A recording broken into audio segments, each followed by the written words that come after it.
Bem-vindos à Média Aulas, eu sou o professor Roberval Moraes e agora nós vamos começar a falar de tecido conjuntivo. Nessa primeira aula, nós vamos ter a visão geral e falar das células. Continua até o final, que ao final de todas as aulas desse assunto, eu darei um questionário para vocês estudarem e revisarem aí para sua prova, para sua vida profissional, exercitando esse conteúdo. Tudo que eu vou falar nessa aula está de acordo com o livro de Histologia e Biologia Celular do Kierszenbaum, o Tratado de Histologia do Gartner e o Junqueira e Carneiro, Histologia Básica. Bom, o que é, então, o tecido conjuntivo? O tecido conjuntivo, galera, ele é um tecido que as células dele têm morfologia distinta. Ou seja, ele tem muitos tipos celulares. Cada um desses tipos celulares tem células de formato diferentes, que têm funções diferentes. São bastante distintos. Essas células, elas no geral, são bem separadas. Entre elas, a gente já aprendeu que tem a matriz extracelular. Se você está em dúvida sobre matriz, não lembra, assiste nossa aula de matriz extracelular, está aqui na descrição, e aí você revisa para a gente poder entender bem o tecido conjuntivo. Ele é um tecido, como eu falei, que tem muita matriz, ele é um dos tecidos que tem a maior abundância de matriz, proporcionalmente falando. Isso faz com que ele tenha uma baixa densidade celular. Tem poucas células porque tem muita matriz ocupando essas células. Cuidado que aqui às vezes o seu professor, você não entende legal, confunde um pouquinho. No tecido conjuntivo nós temos muita diversidade de células, nós temos muitos tipos celulares, várias células diferentes, mas pouca quantidade de cada uma delas, tendo proporcionalmente muito mais matriz. Então, pouca quantidade de células, muita diversidade de células. Isso é importante. Ele é muito vascularizado, ele tem bastante vaso sanguíneo, ele tem bastante nervo, então são estruturas importantes no tecido conjuntivo. Nós temos aí algumas exceções, como por exemplo as cartilagens, que a gente vai estudar mais na frente, que elas não têm vasos sanguíneos. Então, como funções? Conexão e sustentação de tecidos e órgãos. Então, os nossos tecidos, os nossos órgãos, eles precisam se conectar, eles são sustentados aí pelo tecido conjuntivo. Transporte e armazenamento de substâncias. A gente tem, por exemplo, o sangue. O sangue é um tecido conjuntivo. Professor, tecido conjuntivo é muita coisa, me ajuda. Vamos lá. Epitélio são o revestimento, né, a pele, e as glândulas. Muscular são os músculos. Coração, músculo esquelético, músculo liso. E o sistema nervoso são os nervos, o encéfalo, a medula espinhal, tudo o que sobra no nosso corpo, que não é epitélio, que não é músculo, que não é nervo, é tecido conjuntivo. Então, tudo mesmo que você imaginar, gordura é tecido conjuntivo, sangue é tecido conjuntivo, osso é tecido conjuntivo, cartilagem é tecido conjuntivo, tendão é tecido conjuntivo, cápsulas de órgãos são tecido conjuntivo e bem mais coisa que a gente vai estar observando aí no decorrer das nossas aulas. Ele também é um tecido muito importante para o reparo, para a cicatrização, para quando a gente se fere, fechar aquela ferida. O tecido conjuntivo ele é muito, muito importante, como também para a defesa.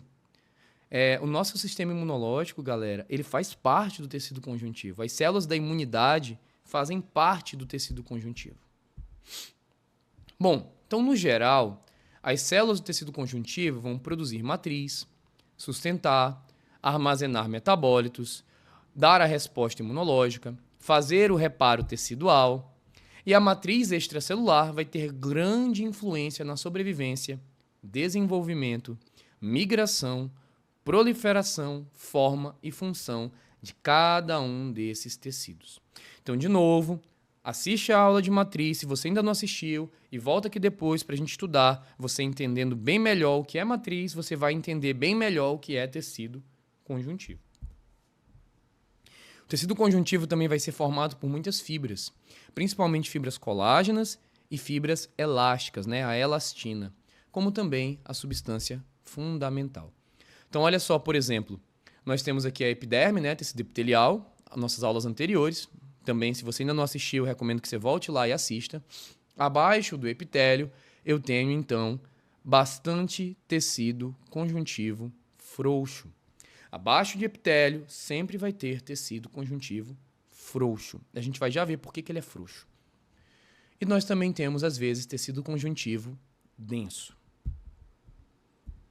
Vamos começar a falar um pouquinho das células do tecido conjuntivo. Vamos falar aqui célula a célula. E a gente vai começar pelo fibrócito e pelo fibroblasto. Geralmente, galera, as células elas têm esse sufixo, né? Ócito ou blasto. E o que esse sufixo significa? É a mesma célula, só que a gente está falando de condições diferentes desta mesma célula.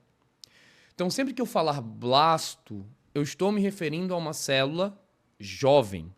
E sempre que eu falar ócito, eu estou me referindo a uma célula madura. Perfeito? Então, fibroblasto é a célula jovem. Fibrócito é essa mesma célula mais madura, mais velha. Beleza? Isso vai servir para qualquer tipo de célula. A gente vai ver mais na frente. Condrócito, maduro. Condroblasto, jovem. Osteócito, maduro. Osteoblasto, jovem. Eritrócito, maduro. Eritroblasto, jovem. Então a gente guarda essa regrinha na cabeça que isso serve para praticamente todos os nossos tecidos. Então os blastos, tá, gente? Então fibroblastos são células muito metabolicamente ativas. As células mais jovens, os blastos, elas são células maiores, enquanto que os fibrócitos, as maduras, são menores. As células são diferentes da gente, né? A gente nasce pequenininho, vai crescendo, fica grande. As células, elas nascem grandes e à medida que elas vão amadurecendo, elas vão perdendo o citoplasma e vão ficando mais maduras, menores, beleza? Então, fibroblasto, célula grandona aqui, fibrócito, a célula pequenininha, menorzinha, com menos citoplasma. E qual é a função do fibrócito e fibroblasto? Lembra que o tecido conjuntivo tem muita matriz? Essas células fabricam essa matriz. Elas que fabricam o colágeno, por exemplo. Fazem a síntese do colágeno. Então aqui a gente está vendo, ó, aqui a setinha A apontando para um fibroblasto e a setinha B apontando para um fibrócito. Eu estou com um plano de fazer aí umas aulas, mas na prática, né, mostrando ali no microscópio, vendo as lâminas, descrevendo. Marca aí nos comentários se você tem interesse nesse tipo de aula que a gente faz. Então vamos falar aqui de maneira geral de outras células, tá? Então a gente tem as células que são residentes. Residentes são as células que moram, as que residem, as que ficam presentes no tecido conjuntivo sempre. Então a gente tem os fibroblastos, nós temos os macrófagos, nós temos os mastócitos, nós temos os plasmócitos e nós temos as células adiposas, né, a gordurinha. Já as células transitórias, ela aparece e vai embora, aparece e some. A gente tem, por exemplo, os leucócitos, que são neutrófilo, eosinófilo, monócito, basófilo e, por vezes, também os linfócitos. Então, a gente vai trabalhar um pouquinho essas células. Então, aqui a gente tem um fibroblasto, né, que é a célula que vai fabricar a matriz, a gente falou dele agora há pouco. Então, ele fabrica justamente essa matriz onde ele vai estar imerso, onde ele vai estar morando. Ele tem um núcleo bem proeminente, ovoide, que cora geralmente pouco, e o citoplasma dele é bem basofílico, bem escurecido, com prolongamentos aqui, ó, citoplasmáticos. Aqui é o fibroblasto, só que a gente olhando com uma microscopia eletrônica, dá pra gente ver bem mais detalhes. A gente vê aqui o núcleo, a gente vê que ele tem bastante complexo de Golgi e retículo endoplasmático rugoso. Por quê? O retículo endoplasmático rugoso serve para sintetizar proteínas. E o complexo de Golgi empacota essas proteínas. Como ele fabrica matriz, como ele fabrica colágeno, ele tem que ter muitas organelas para fabricar colágeno, que é uma proteína. Aqui uma imagem da microscopia eletrônica de varredura. De transmissão é como se a gente estivesse vendo um corte da célula e que a gente estivesse vendo a superfície dela. Então a gente está vendo aqui, ó, vários fibroblastos e essas linhas branquinhas mais fininhas são fibras, tá, ao redor. Provavelmente aqui são fibras reticulares, formadas ali por colágeno. Outra célula muito importante são os macrófagos. Os macrófagos, eles são derivados de uma célula sanguínea chamada de monócito. E a função delas é fazer fagocitose, englobar uma partícula ali que está no seu tecido, uma bactéria, um fungo, uma gordura. Ele serve tanto para defesa quanto para limpeza tecidual. Ele vai fagocitar, englobar essas estruturas. Tá? Então, por isso que a gente chama ele de células fagocíticas. Eles têm muito fagossomos, que é o lugarzinho onde vai ficar armazenado o que ele fagocitou. E aí, como ele faz muita digestão, ele fagocita, ele precisa digerir, ele tem muito lisossomos, que é uma organela para digestão. E ele vai ter aí um núcleo com contorno irregular.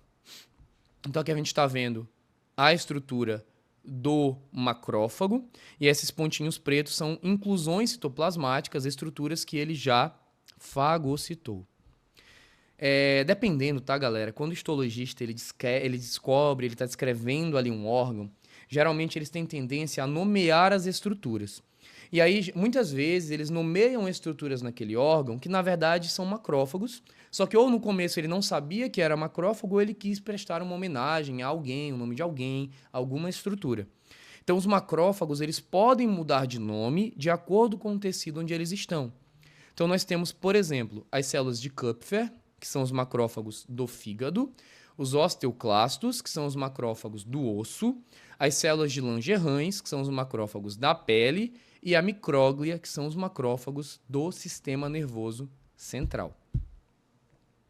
Quais são as funções, então, do macrófago? Reparo tecidual, renovação da matriz extracelular.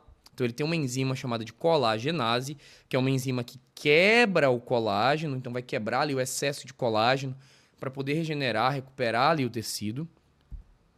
Eles são muito importantes ali para que você não fique com queloide, né, com aquela cicatriz muito grande. Os macrófagos eles vão liberar a colagenase para diminuir ali a textura, a robustez da sua cicatriz.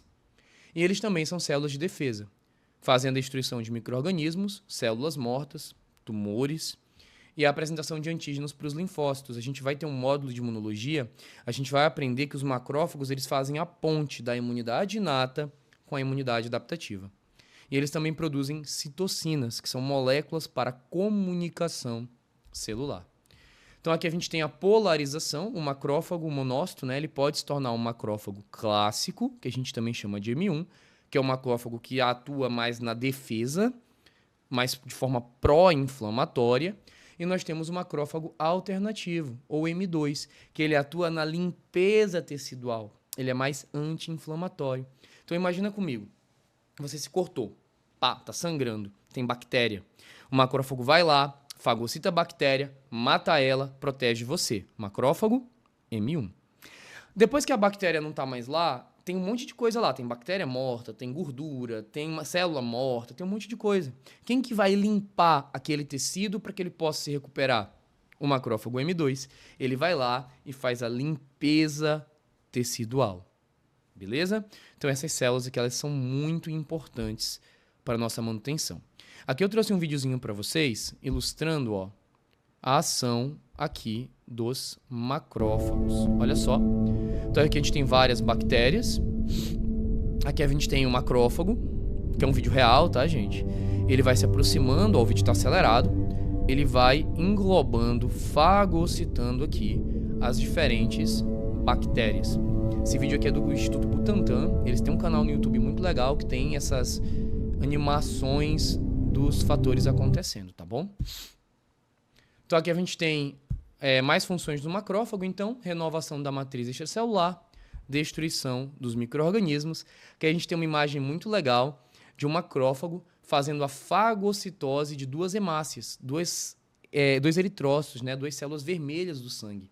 Então, eles são responsáveis também lá no nosso baço pela reciclagem das hemácias. Quando a hemácia está velhinha, já não está mais servindo para transportar oxigênio direito, está defeituosa, o macrófago vai lá, fagocita essas hemácias envelhecidas para dar espaço para que novas hemácias sejam produzidas. Aqui é mostrando ele apresentando os antígenos para ativar nossa resposta imune adaptativa, nossa resposta imune que vai proteger a gente, que vai se adaptar às infecções. A gente vai ver melhor no módulo de imunologia. E aqui a gente tem, então, outra célula, os mastócitos. Os mastócitos, galera, Eles podem, aqui a gente tem ele na forma inativada, cheio de vacúolos. Essas inclusões aqui são bolsinhas, né, cheias de substâncias que vão ser liberadas. E aqui a gente tem ele, depois de ativado, ele já começou aqui a liberar os vacúolos, tá? Então a gente tem bastante mastócito, principalmente ali no tecido conjuntivo e próximo ali das regiões da mucosa. Eles são precursores da nossa medula óssea, eles vêm do mesmo derivado dos basófilos, que é uma célula do sangue, uma célula de defesa. Eles migram para os nossos tecidos e vão acumulando aqui esses grânulos citoplasmáticos. E aí o que acontece então? Esses mastócitos, eles regulam vários processos corporais. Nós temos, por exemplo, a produção de histamina. Então, histamina, galera, é uma molécula que está associada com um processo inflamatório. Tanto que se você tem uma alergia, se você está com um processo de uma inflamação ali complicada, provavelmente seu médico ele vai te passar um medicamento que é chamado de antihistamínico. Ele bloqueia a histamina. Na verdade, ele impede que a histamina leve as funções que ela deveria levar, de inflamação, de eritema, de coceira. Então, a histamina ela é produzida pelos mastócitos. A heparina, que é um afinador de sangue, né? Ele é um anticoagulante. Ele serve para evitar que seu sangue ele coagule dentro do vaso. Triptase e quimase também, que são enzimas que é proteolíticas, né? Elas quebram ali algumas proteínas. Eles também produzem citocinas, que vão regular a nossa resposta imunológica, e outros mediadores lipídicos, como as prostaglandinas, que vocês vão ver lá nas aulas de farmacologia, que é um hormônio que sinaliza, por exemplo, a dor. Então a gente vai estudar essas moléculas aí nas disciplinas mais para frente. Espero que vocês estejam gostando e aí me acompanhem nessas demais disciplinas. Outra célula, galera, os plasmócitos. Lembrando que essas células que têm a ver com o sistema imunológico, a gente vai ter aula específica aprofundando mais sobre elas no nosso módulo de imunologia. Então os plasmócitos, eles são derivados da diferenciação de um linfócito, que é uma célula da imunidade adaptativa, que é o linfócito B.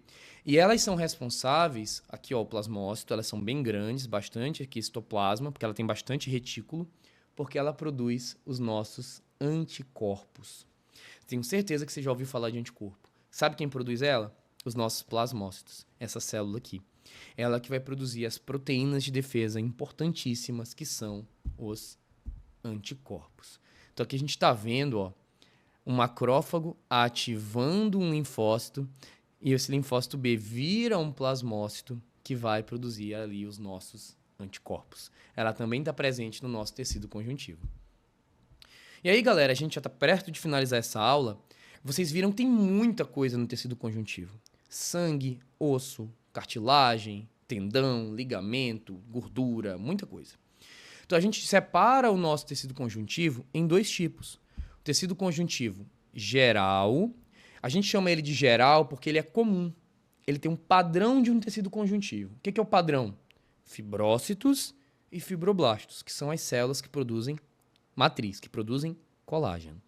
Então, esse tecido geral, ele pode ser classificado em denso, quando ele tem muita fibra, pouca substância fundamental, e frouxo, quando ele tem pouca fibra e muita substância fundamental.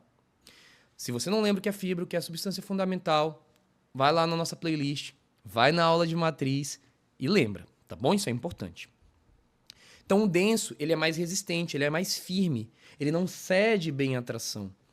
Por isso que o nome dele é denso.